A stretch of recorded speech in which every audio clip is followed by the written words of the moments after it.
So we're going to use this device here, combustion analyzer, to test these flue gases that collect in this box here. The exhaust fumes go out the roof.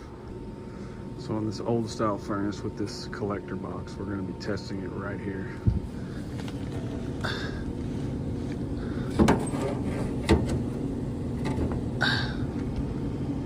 We're going to test it. Push the start button.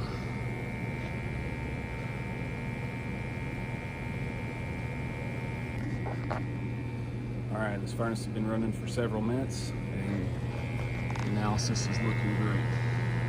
Our stack temp is up to temperature and we're burning very clean in the single digits of carbon monoxide in the collector box. So that's all for this video. I'm going to get everything buttoned up and good luck on your next project.